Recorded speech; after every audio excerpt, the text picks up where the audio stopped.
ইরানের সঙ্গে সম্পর্ক উন্নয়নের লক্ষ্যে এক নতুন কৌশল গ্রহণ করেছে ট্রাম্প প্রশাসন। $3,000 কোটি বিনিয়োগ, নিষেধাজ্ঞা শিথিলকরণ এবং জব্দকৃত তহবিল মুক্ত করার মতো চমকপ্রদ প্রস্তাব নিয়ে আবার আলোচনার টেবিলে ফেরাতে চায় ওয়াশিংটন। একাধিক সূত্রের বরাতে সিএনএনের বিশেষ প্রতিবেদনে উঠে এসেছে এই চমকপ্রদ তথ্য।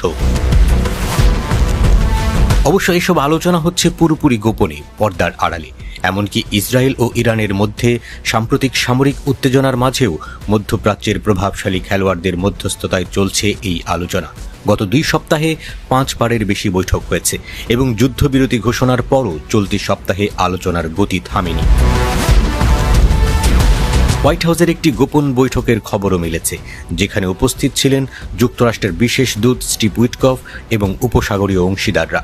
বৈঠকে প্রস্তাব এসেছে ইরানে একটি নতুন পারমাণবিক কর্মসূচির জন্য $20 থেকে $30 বিলিয়ন বিনিয়োগের, যার লক্ষ্য একান্তই বেসামরিক জ্বালানি উৎপাদন।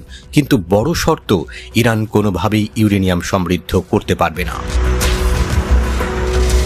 এই শর্ত অবশ্য ইরান আগে থেকেই প্রত্যাখ্যান করে আসছে। তেহরানের দাবি এটি তাদের সার্বভৌম অধিকারে হস্তক্ষেপ। সূত্র বলছে যুক্তরাষ্ট্র ইরানকে বেশ কয়েকটি প্রণোদনা দিতে রাজি, যেমন কিছু নিষেধাজ্ঞা প্রত্যাহার এবং তেহরানের বিদেশি ব্যাংক অ্যাকাউন্টে আটকে থাকা $600 কোটি ব্যবহারের অনুমতি। তবে যুক্তরাষ্ট্র সরাসরি কোনো বিনিয়োগ করবে না।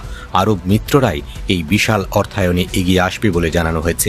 এক মার্কিন কর্মকর্তা সিএনএনকে বলেন, আমরা আলোচনার নেতৃত্বে থাকতে চাই, কারণ এটি বৃহত্তর শান্তি চুক্তির দিক থেকে একটি পদক্ষেপ। এই প্রস্তাব যখন আলোচনায়, তখনই ইরানের পররাষ্ট্রমন্ত্রী আব্বাস আরাকচি প্রকাশ্যে স্বীকার করছেন মার্কিন ও ইসরায়েলি হামলায় তাদের পারমাণবিক স্থাপনাগুলোতে গুরুতর ক্ষতি হয়েছে। রাষ্ট্রীয় সম্প্রচার মাধ্যমে তিনি বলেন, ইরানের আণবিক শক্তি সংস্থা ক্ষয়ক্ষতির হিসাব করছে। তবে তিনি স্পষ্ট জানিয়ে দেন, পারমাণবিক কর্মসূচি নিয়ে যুক্তরাষ্ট্রের সঙ্গে নতুন কোনো আলোচনার পরিকল্পনা নেই। অন্যদিকে ইরানের সর্বোচ্চ নেতা আয়াতুল্লাহ আলী খামেনি আবার মার্কিন প্রেসিডেন্ট ট্রাম্পের দাবি প্রত্যাখ্যান করেছেন। ট্রাম্প বলেছিলেন, হামলায় 3টি পারমাণবিক স্থাপনা সম্পূর্ণ ধ্বংস হয়েছে। খামেনি বলেন, এটি রাজনৈতিক নাটক ছাড়া আর কিছু নয়। প্রকৃতপক্ষে ইরানের কর্মসূচি তেমন ক্ষতিগ্রস্ত হয়নি, হামলা আমাদের থামাতে পারেনি। তবে প্রশ্ন উঠেছে, এই পরিস্থিতিতে হঠাৎ করে আলোচনার তৎপরতা কেন? বিশ্লেষকদের মতে, ট্রাম্প প্রশাসন চায় মধ্যপ্রাচ্যে উত্তেজনা প্রশমিত হোক এবং সেই সঙ্গে চূড়ান্তভাবে ইরানকে পারমাণবিক অস্ত্র অর্জন থেকে বিরত রাখতে চায় তারা।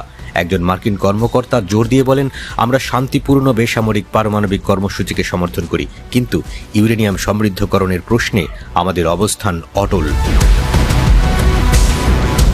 তবে সবকিছুই এখনো অনিশ্চিত। ইরানের সঙ্গে যে কোনো চুক্তির পথে বাধা হয়ে দাঁড়াতে পারে পারস্পরিক অবিশ্বাস, সাম্প্রতিক হামলার ক্ষত এবং অভ্যন্তরীণ রাজনৈতিক চাপ।